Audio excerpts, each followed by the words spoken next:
Here was a navy that commenced with one ship, fought its war, and ended with one ship, and even she was sold. This was the theater for the contest. 13 colonies, nearly 3 million people. Since the western wilderness was a barrier, the sea was the major highway between the colonies and the outside world. In the long coastline were many harbors. Only 3 million people, but they could build ships. Timber grew down to the water's edge. Every small river had its shipyard. They were to fight the most powerful navy afloat.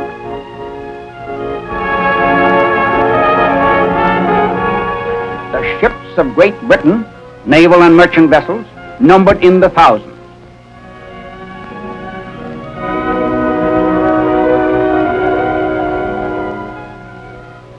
But the 13 colonies had many ships also. The northern colonies produced lumber, grain, and fish, which England forced the colonists to channel through her ports. The Maine and New Hampshire forests grew large pines, which were the principal source of supply for the larger masts of the Royal Navy. The war cut off this supply. From the southern colonies came the prized tobacco and indigo. Before the war, American merchantmen made the sugar run. They swapped their lumber, fish, and grain in the West Indies for sugar and molasses, which were exchanged in England for woolens, hardware, and manufactured goods. Once at sea, any strange sail might prove an enemy. So most merchant ships of the colonies were armed with guns. Every foremost sailor had to reef, hand, and steer, and stand ready with pike or cutlass to repel boarders. So, in the year 1775, the American merchant seaman was better trained to fight at sea than the American farmer to fight on land. These were the adversaries, and these were the ships. Control of the sea helped decide the war. What spark set off the conflict? George III, after defeating the French at Quebec, found his empire greatly enlarged, but as a result of the war, he had a huge national debt. To administer this empire, protect it, and pay this debt, taxes were levied on the colonists without their consent. Accustomed to independence in most matters, the colonists objected. There followed the sugar tax, the Stamp Act, and revolt. British warships were surprised and burned. Boston had its Tea Party. So did Philadelphia, Annapolis, and Eatonton in North Carolina. It was the need for gunpowder that shaped the early course of the war. To seize the colonists' powder stored at Concord, the British, in April 1775, marched through Lexington to Concord Bridge. But Paul Revere rode ahead.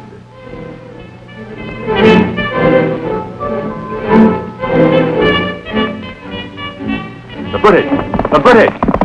British are coming! The alarm was spread. The next morning, on Lexington Green, the gunpowder was saved. In June of 75, at Bunker Hill, the colonists ran out of powder before the British third attack. And the British captured the earthworks. Washington took command of the Continental Army at Cambridge. He was warned that the powder reserve was down to 9 rounds per man. At this, the general did not utter a word for half an hour. The American armies encircled the British, who were being supplied by sea. General Washington planned to capture those supplies, particularly the powder. On September 7, 1775, into the harbor of Gloucester sailed the schooner Hannah with a captured vessel. The Hannah, the first ship commissioned by Washington, can be called the first man of war of the American Navy. And then more vessels were equipped for Washington's fleet. fishing schooners with 4 to 6 guns manned by crews out of the Army, by a sailor regiment from Marblehead. 35 prizes they captured. Captain John Manley in the schooner Lee took the Nancy, carrying 2,000 muskets, 30,000 round shot, over 30 tons of musket shot, several barrels of gunpowder, 100,000 flint, and a 10,000-pound brass mortar for that waiting army of Washington outside of Boston. Munitions that would have taken the colonies 18 months to manufacture. October 13th, 1775, was the birthday of the American Navy. On that day in Philadelphia, Congress authorized the purchase, equipping, and manning of vessels to capture military stores, mainly gunpowder. The Naval Committee drew plans for the Continental Navy. The sides of the merchantman Alfred were to be pierced for 24 guns. To Philadelphia from the colonies came other trading vessels, an odd assortment, the Columbus and the Andrea Doria, the Wasp, the Cabot, the Fly, and the Hornet, and from Rhode Island, the Providence. From Newport, she carried the commander-in-chief of the fleet, Commodore Esek Hopkins, and Esek's son, John, Abraham Whipple, Dudley Saltonstall, Nicholas Biddle from Philadelphia. These were some of the vessel's commanders. First lieutenant of the Alfred was John Paul Jones. Events came fast in Philadelphia.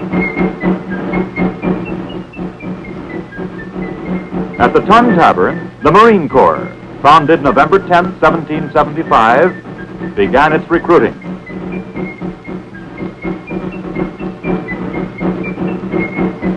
And other events moved forward that same fall. 2 Americans were on their way to take Quebec, General Montgomery by way of Montreal, and Colonel Arnold through Upper Maine. Well, in Philadelphia, early in '76, Commodore Hopkins at long last got his orders to go capture British ships and get some gunpowder too. If the enemy be not too superior in the Chesapeake, there to attack him. Or if unforeseen accident disable you, follow such course as your best judgment will suggest. A British force in Chesapeake Bay was too strong to handle. A northeast gale provided the accident. Commodore Hopkins squared yards away southward. Tarnation lucky. On March 3rd at New Providence in the Bahamas, the Commodore landed some 200 Marines under Marine Captain Sam Nicholas and 50 sailors, and got him over 100 guns and a sight of military stores in the first Naval Marine amphibious action. Hopkins then hove north toward Rhode Island. His fleet fetched New London, where he delivered his supplies to General Washington, whose army had chased the British out of Boston and was marching to meet them in New York. By the eternal, we declared our independence on July 4th. But dark months were ahead. General Howe drove Washington's troops from Long Island. He defeated them again at Harlem Heights, at White Plains, at the forts on the Hudson. Support by ships of the British Navy was largely responsible for Howe's success. Washington was pushed across New Jersey into Pennsylvania, where the Delaware River protected him. From there, however, Washington struck back at Trenton and Princeton. Not all was downright bad, though. In the fighting of a war, the upshot grows out of little roots. Here was a Lake Navy, built and manned by the Army. On Lake Champlain were those routes. In '76, the British strategy was to split the rebellious colonies in 2. Troops could be more easily moved from Canada and New York City by water than by land. The American General Montgomery had been killed while storming Quebec, but Arnold retreated to Lake Champlain and built a fleet at Whitehall. The enemy was coming down that way. They had to be stopped on water. Could an Army general build and command the fleet? A long, slim chance. But Arnold was an energetic cuss. He'd been to sea. His shipwrights he'd brought up from the seacoast towns had to work with green timber. 4 galleys with guns and swivels, the Washington, the Lee, the Trumbull, and the Congress.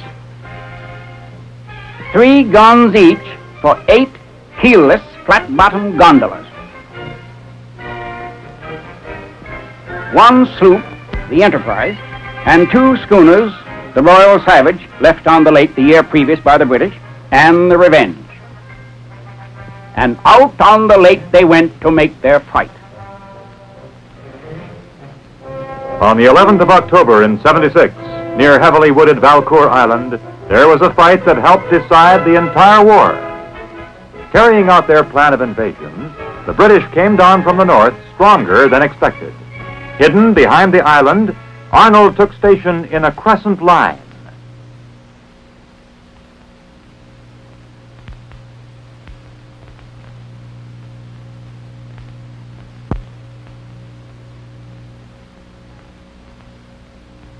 And the British sailed by unsuspecting. Their full-rigged ship, the Inflexible, alone could sweep Arnold from that bay. The British then hauled about, and the fight was on.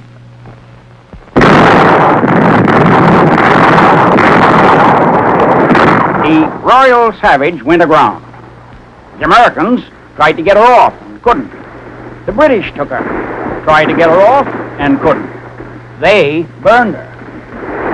The Americans were in trouble. The hustle of fitting out now showed up. Some of the balls did not match the gun. Green crews fumbled at their stations.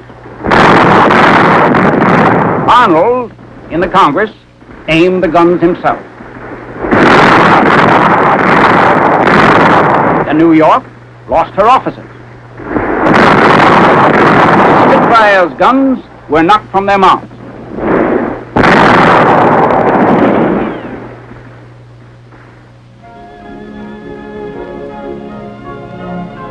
When darkness came, the rest of the American fleet slipped away. After 2 days' running fight, Arnold rammed his ships ashore, burned them, and escaped through the woods. Thus ended the Battle of Lake Champlain, fought for the prize of a continent. Arnold had lost the fight, but winter was at hand. The British had been so delayed that their invasion was postponed until the next year. Washington and the Continental Congress used this time to build an army. By the next summer, 14,000 Continentals were in arms.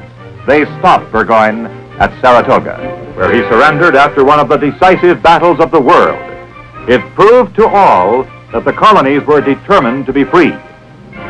Aid came from Europe, especially from France.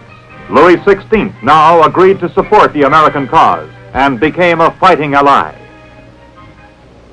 Previously, the wise and canny Benjamin Franklin had wished to embroil France with England. Perhaps for this, he had encouraged American privateers and Captains Cunningham and Wicks to prey on British commerce. They were joined by others. War was carried to the British front door. By 78, over 700 British ships were taken. The cost of potatoes doubled and redoubled. Lloyd stopped insuring English shipping. In Brest Harbor, an American sloop of war flew the stars and stripes abroad. It was the Ranger, under John Paul Jones. In the Ranger, Jones bore up the Irish Sea, took prizes, set fire to Whitehaven, fought and took His Majesty's ship Drake, and brought panic to the British homeland. The Ranger was ordered home, so the French put at Jones' disposal an old East Indiaman with rotted timbers. Jones named her the Bonhomme Richard, honoring Benjamin Franklin's nickname, Poor Richard.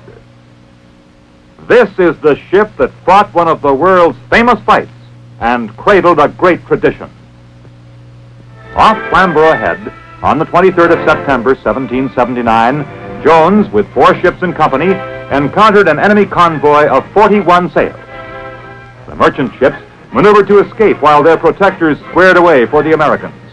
Jones brought his unwieldy Bonhomme Richard in range with the Serapis, 50 guns, a new ship of the Royal Navy, Captain Richard Pearson. Aboard the Bonhomme Richard, firing her first broadside, 2 of the old 18-pounders exploded.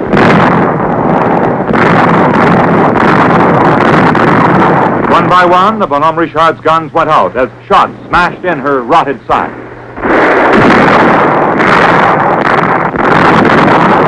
Only the 9-pounders on the quarterdeck kept alive, aimed at the enemy's rigging.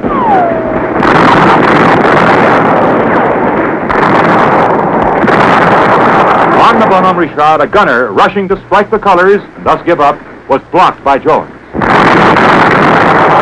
From the Serapis, have you struck? Have you struck? From the Bonhomme Richard, I have not yet begun to fight.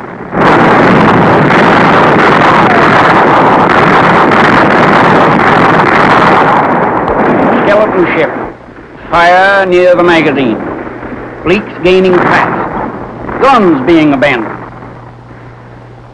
Prisoners released by the master-at-arms rushed up on deck and were met by Lieutenant Dale, who sent them to the pumps. Back to the shattered main deck went the gunners.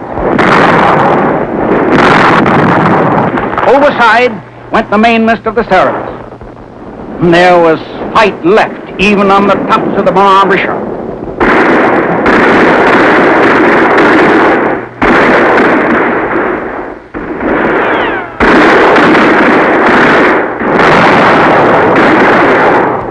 Captain Pearson struck at 10:30. So fought the indomitable little American, John Paul Jones, a true captain of an infant navy. Meanwhile, in America, the war went on. General Howe, instead of joining Burgoyne in 77, attacked Philadelphia. Washington tried to stop the British Army at the Battle of Brandywine and to halt the British fleet by forts in the Delaware. But Howe took Philadelphia and settled down comfortably, while Washington encamped outside the city during the bitter winter at Valley Forge. The French recognized the American cause in 1778, February 6th. The next summer, the British, now under General Clinton, headed back to New York. Why? He had heard that the powerful French fleet under Admiral d'Estaing was bound for America.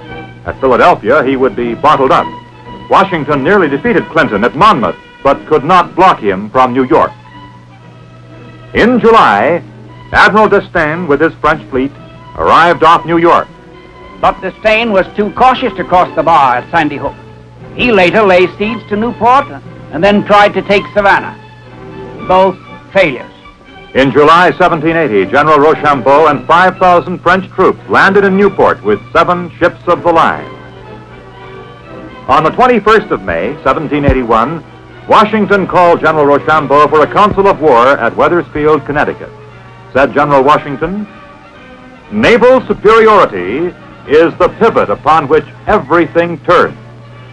All plans for his army were based on the support of French sea power. In 1780 and 1781, the British land forces under Cornwallis had concentrated on the reduction of the southern states. After an unsuccessful campaign in the Carolinas, Cornwallis had withdrawn to Virginia and, harassed by Wayne and Lafayette, had entrenched at Yorktown.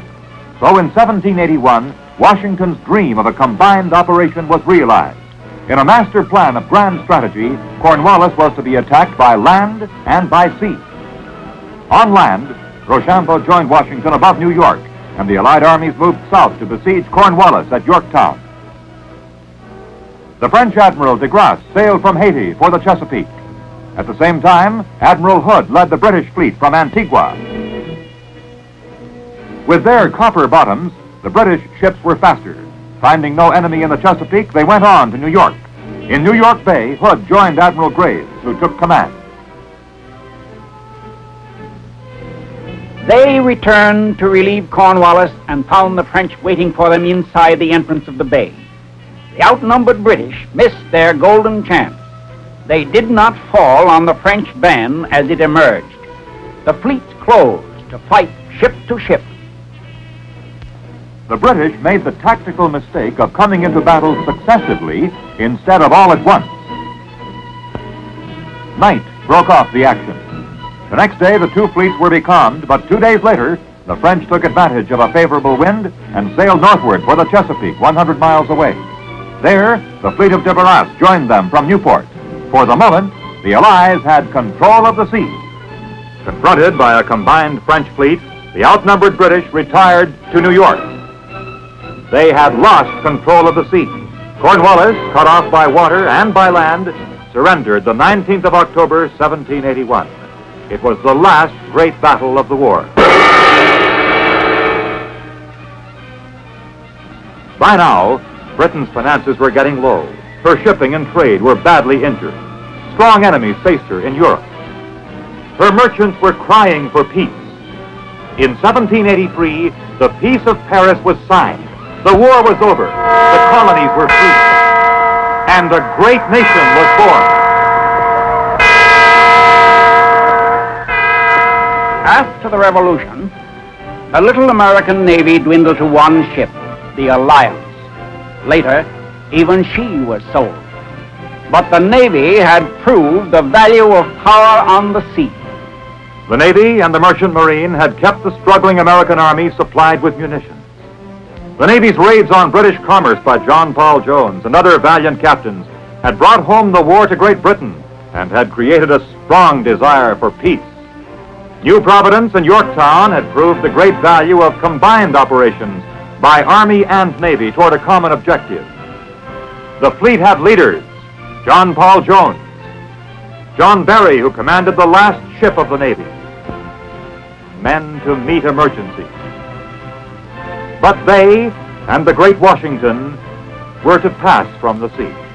A time of peace, but not